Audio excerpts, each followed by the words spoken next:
안녕하십니까. 계속해서 대구에서 전해드리겠습니다.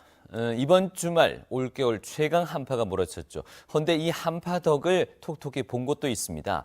아이스클라이밍 세계대회가 열린 청송 얼음골에는 빙벽이 제대로 얼면서 20개국 국가대표 클라이머 수백 명이 빙벽타기의 진수를 보여줬습니다.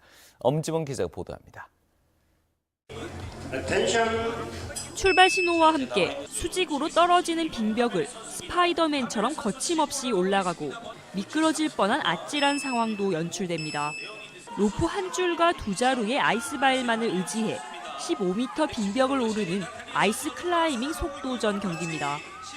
세계 선수권 대회 청송 개최 7년째인 올해 세계 상위 랭킹 선수 100여 명이 참가했습니다. 난이도 1위는 한국의 박희용, 송한나래가, 속도전은 1위에서 3위까지 모두 전통의 강호 러시아가 휩쓸었습니다. Я очень счастлива, что получила золотую медаль. И здесь конструкция, и лед такой ровный. Мне очень понравилось здесь выступать. 청송 얼음골은 토요일은 영하 11도, 결승전인 오늘 영하 14.4도까지 떨어져 최상의 빙지를 유지했습니다. The wall is definitely one of the best in the world. Level of organization is very good. Everything looks awesome. 극한 스포츠의 인기로 아이스 클라이밍은 2018년 평창 동계올림픽과 올해 동계 청소년 올림픽의 시범 종목으로 선정됐습니다. 대한민국에서는 유일한 드라이 툴링 또는 아이스 클라이밍 경기장이 이곳이기 때문에 같이 이 장소가 뜨지 않겠나 그렇게 기대를 하고 있습니다.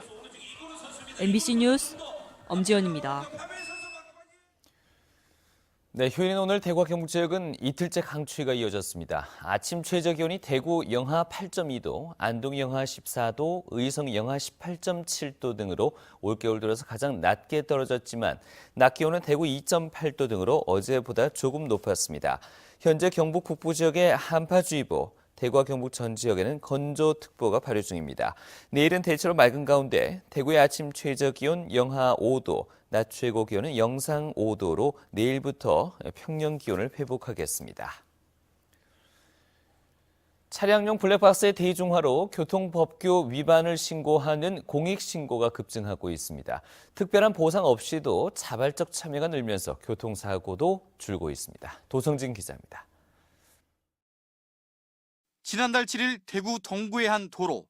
블랙박스가 설치된 차 앞으로 흰색 승용차가 중앙선을 넘어 추월합니다. 이번에는 지난해 11월 대구 백안 삼거리입니다. 좌회전 신호를 받은 차 옆으로 직진차가 신호를 위반해 통과합니다. 경찰에 신고된 시민들의 차량 블랙박스 영상으로 교통법규 위반 차량들은 모두 과태료 처분을 받았습니다. 블랙박스가 대중화되고 스마트 국민제보 등 앱을 활용하거나 국민신문고, 경찰청 홈페이지 등을 통한 신고 절차가 간단해 공익신고가 급증하고 있습니다. 2014년 3만 건을 조금 넘던 공익신고는 이듬해 8천여 건이 더 늘었고 지난해에는 5만 5천 건을 넘으며 43%나 급증했습니다. 주로 블랙박스 영상이나 휴대전화로 촬영한 영상 제보가 대부분을 차지했는데 덕분에 교통사고가 줄고 있습니다. 대구에서 지난해 발생한 교통사고는 12,900여 건으로 전년도에 비해 7.8% 줄었고 부상자도 8% 정도 감소했습니다. 신고포상금 등 특별한 보상이 없지만 시민들이 자발적으로 교통경찰이 되면서 누군가 지켜보고 있다는 경각심이 높아진 겁니다. 교통법규 위반에 대해서 일반 시민들의 자발적인 공익신고가 교통사고를 줄이는데 일정 부분 역할을 하지 않았나 그렇게 생각을 하고 있습니다. 최근에는 안전띠 미착용, 운전 중 휴대전화 사용 등 미처 생각하지 못한 부분까지도 신고가 확대되고 있습니다. MBC 뉴스 도성진입니다. 구미공단의 화학물질 누출 사고 피해를 줄이기 위해서 최근 화학재난합동방재센터가 구미에 문을 열었습니다. 그런데 공단에서 너무 멀리 떨어져 있어서 초기 대응이 제대로 될지 걱정하는 목소리가 나오고 있습니다. 한태영 기자가 보도합니다. 지난달 구미시 산동면 백현리에 문을 연 구미 화학재난합동방재센터입니다. 고성능 화학차를 비롯해 화학 분석차, 다목적 제독차 등 특수차 7대 등을 갖추고 있습니다. 최근 몇 년 사이 구미공단에서 화학사고가 잇따라 발생하자 신속하게 대응하기 위해 중앙 119 구조본부 등 5개 기관이 만든 겁니다. 그런데 이 센터가 들어선 위치가 논란이 되고 있습니다. 구미 4단지와 앞으로 생길 5단지를 대비해서 만들어졌는데 아무리 빨라도 출동에만 10분이 넘습니다. 123 공단까지는 25분에서 35분이 걸립니다. 1분에서 12분이면 가능한 종전, 임수동 방재센터와 비교하면 기동력이 떨어지는 게 분명합니다. 훈련장 때문에 공단에서 먼 곳에 지을 수밖에 없었다면서도 정작 예산 부족으로 훈련장은 언제 들어설지도 모릅니다. 구미에 있는 유해 화학물질 업체는 1, 2, 3, 4단지 112곳을 비롯해 모두 173곳, 경북 119 특수구조단이 1단지에 있지만 새로 만든 센터는 초기 대응의 무용지물이 될 가능성이 큽니다. 공단별로 사고가 났을 경우에 어떻게 대응해야 된다고 하는 그러한 체계를 마련을 하고 또 정기적으로 훈련을 통해서 그런 거를 좀 많이 극복하려고 합니다. 이 때문에 지난 2012년 불산 사태 등 크고 작은 화학물질 누출 사고를 겪은 구미 시민들의 불안감은 여전합니다. 그때 2012년에 불산 터졌을 때 창문도 못 열 정도로 되게 많이 불안했었거든요. 근데 이번에 좀 많이 떨어져 있다고 해서 좀 주민으로서 좀 불안한 건 사실입니다. 오래된 공장들의 각종 사고는 곳곳에서 노출돼 있지만 당국의 신속한 대응을 위한 노력은 미흡해 보입니다.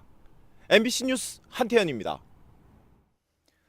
대구시 보건환경연구원이 지난해 말 개장한 동대구역 복합환승센터 내 다중이용시설 4곳의 실내 공기질을 검사한 결과 모두 기준에 적합한 것으로 나타났습니다.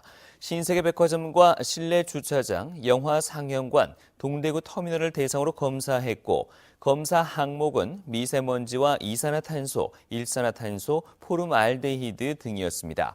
검사 결과 미세먼지는 기준치를 훨씬 밑돌았고 이산화탄소와 실내 공기질 등은 모두 기준에 적합했습니다.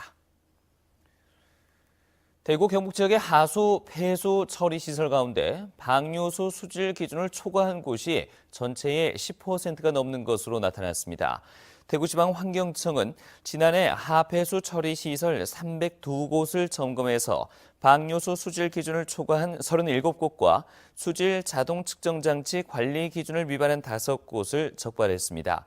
방류수 수질 기준을 초과한 시설은 대구 현풍과 포항 등의 하수 처리 시설 25곳, 고령군 개진산업단지 등 폐수 처리 시설 11곳, 영양 분뇨 처리 시설 1곳 등이었습니다. 대구 경영자 총협회가 최근 지역의 96개 업체의 설 휴무와 상여금 실태를 조사한 결과 평균 휴무일이 4일로 지난해보다 0.3일 줄었습니다.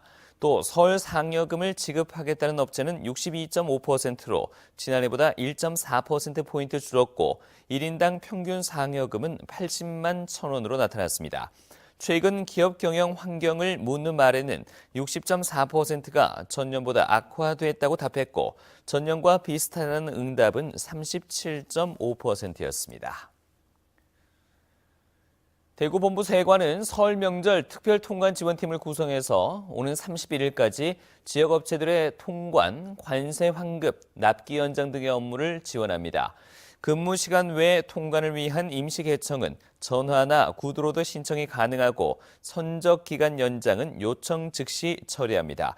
또 계란 등 신선도를 유지해야 하는 식품과 농축수산물은 검사 검역만 확인한 뒤 신속한 통과를 지원할 예정입니다.